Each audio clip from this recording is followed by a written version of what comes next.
Hi everyone, my name is Mandy Reinig. I'm the Study Away Director here at Virginia Wesleyan University, and we are here doing an interview series with the faculty who lead Study Away courses.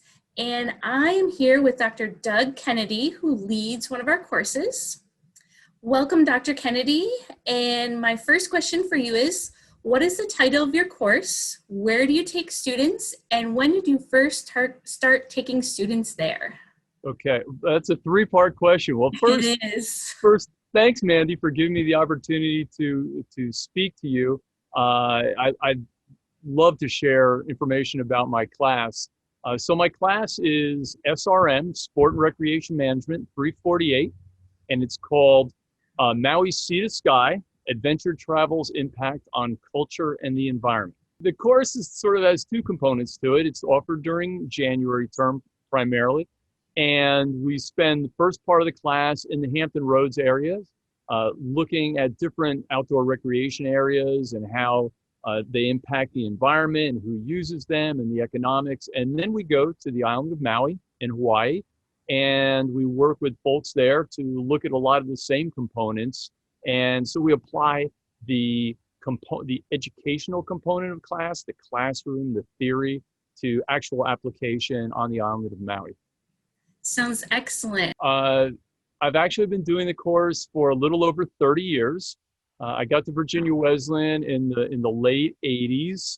I know forever ago, and I had a passion for this because I was really lucky. When I was an undergraduate, I went on a study away course up to Canada, and I worked with the faculty member leading it, and it made such a difference in my college career that when I ended up becoming a professor, I said, I want to do the same sort of thing. So I was interested in the topic and interested in the Hawaiian Islands, and I had family there at the time. So we just gave it a shot, and it's been going every year since. Yeah, I know it's one of our most popular courses. Well, I've been very fortunate. We've been able to go every year. And I should also mention, I don't take a large number of students because I want it to be a small personal experience. And I know that's true for most of our study away courses. Faculty really want to be able to work closely with the students and form those important bonds. Yes, that is true. So since you're going to Hawaii for the most part, what are some of the can't miss sites on your itinerary? Oh, well, we are all over the island, and one of the goals of the class is to have the kind of experience so that when students bump into people later in their life that have been to Maui, they'll be able to talk about places that those other people have never been to. So most people go up to the top of Mount Haleakala, which is a 10,000-foot volcano. That's kind of the touristy thing to do. But we know some spots where we get away from the top of it, we come back down, and then we hike around the backside of the crater to be able to see parts that people don't ever get to see.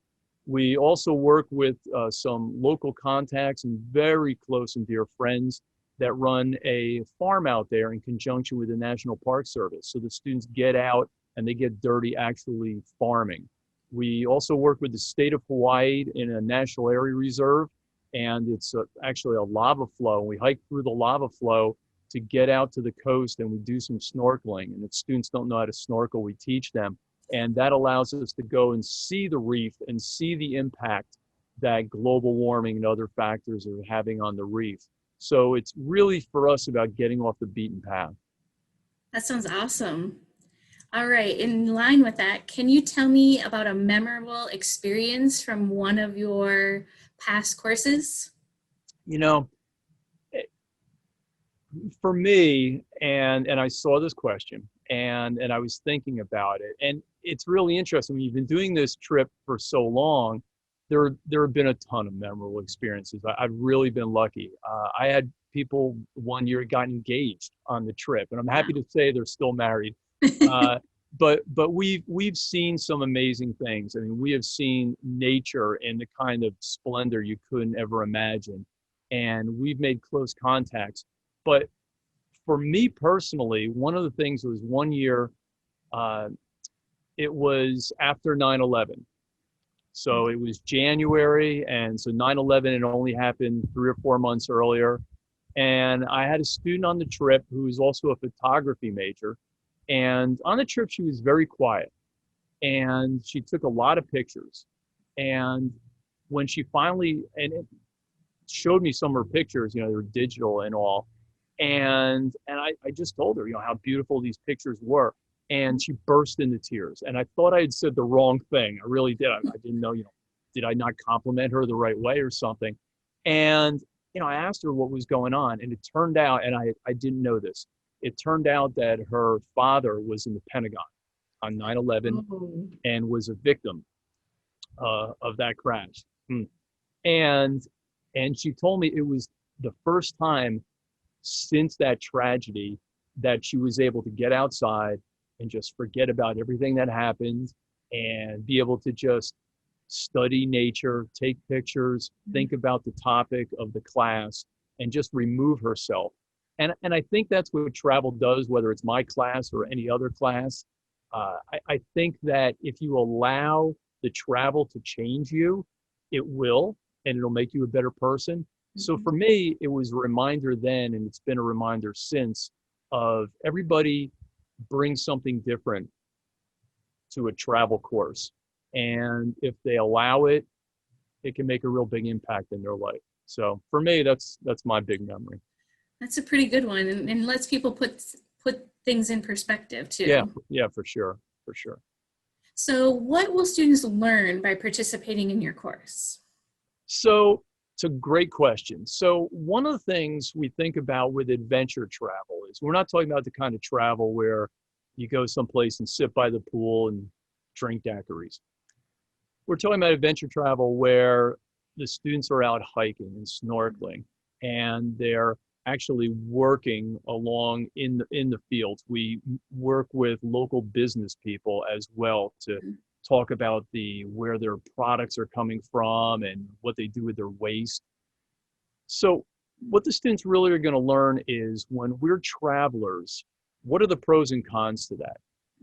Obviously, we bring our money to the island of Maui, and tourism is their number one part of their economy. So it's good that we're bringing that money. But what happens to the waste that we create? When we go hiking, what happens to the trails that get worn down? When we go up to the top of the mountain, work with the National Park Service, there are even things like bathrooms up there. Well, how do you deal with sewage on the side of a volcano? You don't want to think about that. But we talk a lot about how we can be good travelers and follow the principles of leave no trace, and also be sensitive to the cultures as well. Hawaii has deep cultural foundation. It's the newest state in our union. And so for them, they still remember quite well what it was like before they were part of the United States. So how do we work as good travelers to embrace their culture and not exploit it? Sounds great. And it's really important to think that way and not just be a tourist and be more a part of the community. For sure. All right, so I have one last kind of question/statement for you. Please finish this sentence. I lead study away courses because it's the reason I got into education. I came to Virginia Wesleyan, in all honesty, and I thought I was going to be there for 2 or 3 years, and it's been over 30. And the reason why is because I went into teaching to work with students.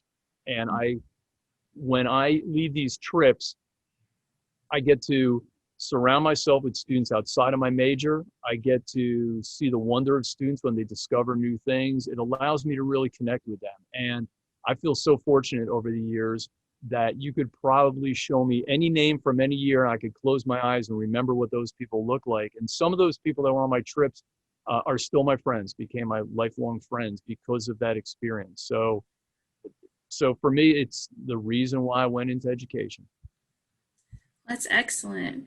Well, thank you, Dr. Kennedy, for participating in this. And as we said, this is one of our most popular courses. And if you're interested, I will make sure we put Dr. Kennedy's contact information at the end of this video. We'll see you next time with our next video.